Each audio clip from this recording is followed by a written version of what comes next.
Hello students, और कैसे हैं आप सभी। मैं हूं प्रीति और आज के करंट अफेयर्स की क्लास में आपका बहुत बहुत स्वागत करती हूं। तो स्टूडेंट्स, आप अपने पेपर और पेन के साथ तैयार हो जाइए अपने करंट अफेयर्स की तैयारी करने के लिए, करंट अफेयर्स के नोट्स बनाने के लिए। तो स्टूडेंट्स, आप जो हम क्विज लेकर आए हैं उसमें एक क्विज होगा, मतलब जो करंट अफेयर्स लेकर आए हैं उसमें एक क्विज होगा। क्विज टाइप में है।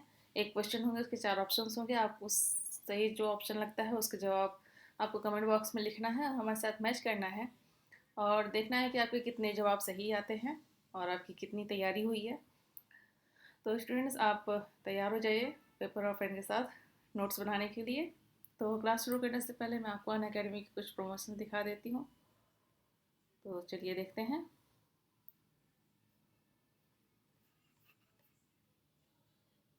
ये आप देख सकते हैं अपने स्क्रीन पर। ये हैं अनअकैडमी के टॉपर्स हैं, जिन्होंने यूपीएससी के टॉपर्स हैं जिन्होंने अकेडमी के थ्रू जो है अपना यूपीएससी का एग्ज़ाम क्रैक किया है और टॉप हुए हैं, टॉप बने हैं इस बार। जैसे जागृति अवस्थी हैं, all India second rank. Apala Mishra हैं 9th रैंक। सत्यम गांधी 10th रैंक पर हैं। गौरव बुधानिया 13th रैंक पे। करिश्मा नायर, अर्थ जैन, बोधिशेट्टी सिरजा। आप देख सकते हैं ऑल इंडिया रैंकर्स जो होते हैं 1 to 20 जो रैंकर्स होते हैं उसमें 7 लर्नर जो हैं अनअकैडमी के होते हैं। और 21 से 100 के बीच में जो लर्नर होते हैं, जो रैंकर्स होते हैं, उसमें 20 लर्नर जो हैं अनअकैडमी के होते हैं। और 101 से 761 के बीच में जो रैंकर्स होते हैं उसमें 143 लर्नर जो होते हैं वो अनअकैडमी के होते हैं, जो कि अनअकैडमी के थ्रू अपने यूपीएससी का एग्ज़ाम टॉप करते हैं। इसमें आप देख सकते हैं सेकंड स्लाइड में यूपीएससी एनुअल प्राइस हाइक है, जो कि एक्सटेंड ऑन पॉपुलर डिमांड हो गया है। 23 दिसंबर को इसमें प्राइस हाइक हो जाएगा। आप उससे पहले जो है अनअकैडमी में एनरोल कर लीजिए। ये देख सकते हैं आप, प्लस कॉम्बो सब्सक्रिप्शन में है जो price hike on 1 year and above, उसमें 3000 हाइक हो जाएगा। और plus GS subscription price hike हो जाएगा 1 ईयर एंड अबव, 2000 रुपीज़ हो जाएगा। आप नोट देख सकते हैं, 3 month get 3 month extension on every 1 year and above plus GS and plus combo. UPSC की नई बैचेस शुरू हो रही हैं 2022 की प्रिपरेशन और 2023 की प्रिपरेशन के लिए 22 दिसंबर से। तो आप इसमें एनरोल कर लीजिए जल्द से जल्द। आपको इसमें एनरोल करने पे 20 जीएस बुक्स प्रोवाइड की जाएंगी, 1 year and above GS and combo subscription only. Books जो है आपको हिंदी और इंग्लिश मीडियम में प्रोवाइड की जाएगी। ऑप्शन कार्निवल आप देख सकते हैं, 6 ऑप्शन कार्निवल लॉन्च हो चुके हैं 8 दिसंबर से। और 4 ऑप्शनल कोर्सेज जो है लॉन्च होंगे 15 दिसंबर से। आप देख सकते हैं अलग अलग फैकल्टी जो टीचर्स हैं आपको अलग अलग सब्जेक्ट्स के बारे में गाइड करेंगे, आपको इन्फॉर्मेशन देंगे। फ्री टेस्ट सीरीज जो है अनअकैडमी ऑर्गेनाइज करता है आपके लिए। मृणाल मंडी 20 मोस्ट कॉमन क्वेश्चंस होते हैं, 20 मिनट में सॉल्व करना होता है हिंदी और इंग्लिश लैंग्वेज में। एवरी मंडे शाम को 8 बजे T20 daily current affairs test series होता है। 15 मोस्ट कॉमन क्वेश्चन पूछे जाएंगे, 15 मिनट्स में सॉल्व करना होगा लैंग्वेज हिंदी और इंग्लिश में। मंडे टू फ्राइडे 7:30 PM पर। और अभियान डेली स्टैटिक क्विज होता है 2.0, 15 most common question 15 minute and Hindi and English language में सॉल्व करना होगा आपको। जिस जो आप लैंग्वेज प्रेफर करते हैं आप उस लैंग्वेज में सॉल्व कर सकते हैं। मंडे टू फ्राइडे सुबह 10 बजे से होता है। तो इसमें आप इनरोल करेंगे तो आपको पता चलेगा कि आपने जो तैयारी की है कितनी तैयारी की है और आपको किस चीज़ की और ज़रूरत है तैयारी करने की, इससे आप पता चलेगा। यूपीएससी मेगा कॉम्बैट जो है अनअकैडमी ऑर्गेनाइज करता है, एवरी संडे होता है 19 दिसंबर को। इस बार 11 बजे से 56 क्वेश्चन होंगे, 60 मिनट में आपको टाइम दिया जाएगा, उसमें आपको सॉल्व करना होगा। इसमें आप देख सकते हैं 1000 lucky participants to win exciting gadgets and gift voucher. Questions created by top educators of UPSC CSC. Details video solution by top educators. आप हमारे डिस्क्रिप्शन बॉक्स में भी जाकर देख सकते हैं, वहाँ पे जो हमारा कोड है ओनली UPSC 10, आप उसको यूज़ कर सकते हैं। इससे आपको एडिशनल डिस्काउंट और आपको जो इन्फॉर्मेशन चाहिए आपको मिल जाएगी। ये है इसमें complete your mission with Unacademy. आप देख सकते हैं आइकॉनिक सब्सक्रिप्शन है, आपको इसमें लोन की फैसिलिटी भी है। 1-to-1 लाइव मेंटरिंग होगा आपका। Personal learning experience with subject experts. Study planner mains question answer practice होगी आपकी। Open house with educators to get interact with our top educator and academy with an academy open house. और loan की facilities में आपको Get instant loan at 0% interest rate, no processing fees, flexible tenure and minimal paperwork. तो आप इसमें enrol कर लीजिए जल्द से जल्द। तो और ज़्यादा टाइम ना लेते हुए हम अपनी क्लास शुरू करते हैं। तो आप अपने पेपर और पेन के साथ तैयार होंगे। चलिए शुरू करते हैं। आज हम अपना पहला सवाल, ये आप देख सकते हैं करंट अफेयर्स का पहला सवाल है, मानव अधिकार दिवस यानी ह्यूमन राइट डे निम्न में से किस दिन मनाया जाता है? और ये हैं इसके चार ऑप्शन, ए 10 दिसंबर, बी 12 मार्च, सी 20 अगस्त और डी 28 जनवरी। तो आपको जो जो आप सही लगता है आप कमेंट बॉक्स में लिखें और अपने जवाबों को हमारे साथ मैच करें। तो चलिए देखते हैं इस सवाल का सही जवाब क्या हो सकता है। इसका सही जवाब है ऑप्शन ए 10 दिसंबर। मानव अधिकार दिवस यानी ह्यूमन राइट डे हर साल 10 दिसंबर को मनाया जाता है। इस दिवस का उद्देश्य मानव अधिकारों के प्रति लोगों को जागरूक करना तथा मानव अधिकारों के हनन को रोकना है। मानवाधिकार दिवस 2021 का थीम असमानताओं को कम करना और मानव अधिकारों को आगे बढ़ाना है। भारत सरकार ने 12 अक्टूबर 1993 को राष्ट्रीय मानवाधिकार आयोग का गठन किया। तो चलिए देखते हैं अपना अगला सवाल। यह है हमारा सवाल नंबर 2। DGCA ने अंतर्राष्ट्रीय वाणिज्यिक उड़ानों पर प्रतिबंध कब तक के लिए बढ़ा दिया है? और ये है इसके चार ऑप्शन, ए 10 मार्च 2022, बी 15 जून 2022, सी 31 जनवरी 2022 और डी 12 मई 2022। तो आप अपने जवाब कमेंट बॉक्स में लिखें और मैच करें। चलिए देखते हैं इस सवाल का सही जवाब क्या होगा।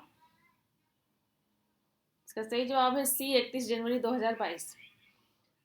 भारत के नागरिक उड्डयन नियामक DCGA ने निर्धारित अंतर्राष्ट्रीय वाणिज्यिक उड़ानों पर प्रतिबंध 31 जनवरी 2022 तक लगा दिया है। इससे पहले भारत ने कुछ शर्तों के साथ 15 दिसंबर से अनुसूचित वाणिज्यिक अंतर्राष्ट्रीय रात्रि सेवाओं को फिर से शुरू करने की योजना की घोषणा की थी। कोरोना महामारी के कारण भारत में 23 मार्च 2020 से अंतर्राष्ट्रीय उड़ानें बंद हैं।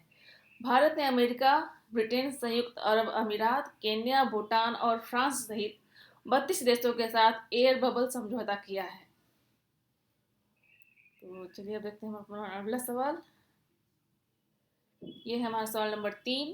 किस संस्था ने हाल ही में अंतर्राष्ट्रीय सौर गठबंधन यानी इंटरनेशनल सोलार अलायंस को पर्यवेक्षक का दर्जा दिया है? और ये इसके चार ऑप्शन, ए विश्व बैंक, बी विश्व व्यापार संगठन, सी विश्व स्वास्थ्य संगठन और डी संयुक्त राष्ट्र महासभा। तो अपने जवाब आप कमेंट बॉक्स में लिखें और मैच करें हमारे साथ। चलिए अब देखें सवाल का सही जवाब क्या है। इसका सही जवाब है ऑप्शन डी संयुक्त राष्ट्र महासभा। संयुक्त राष्ट्र महासभा UNGA ने अंतर्राष्ट्रीय सौर गठबंधन यानी इंटरनेशनल सोलार अलायंस को पर्यवेक्षक का दर्जा दिया है।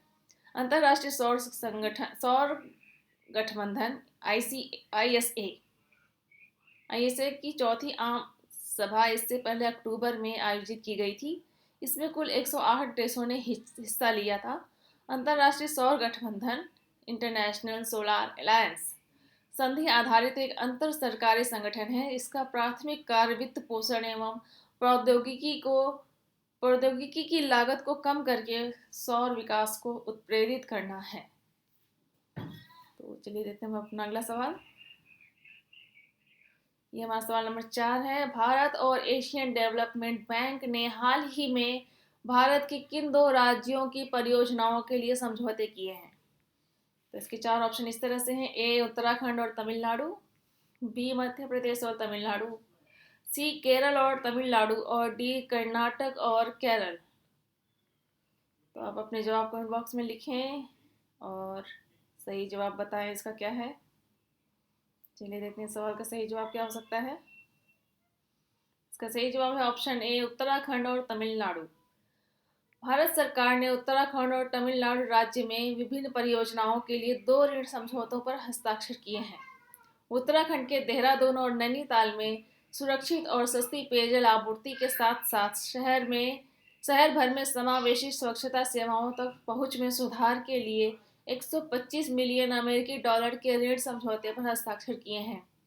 तमिलनाडु में शहरी गरीबों के लिए लचीले, समावेशी और टिकाऊ आवास तक पहुंच प्रदान करने के लिए भारत सरकार और एडीबी ने 150 मिलियन अमेरिकी डॉलर के ऋण समझौते पर हस्ताक्षर किए हैं।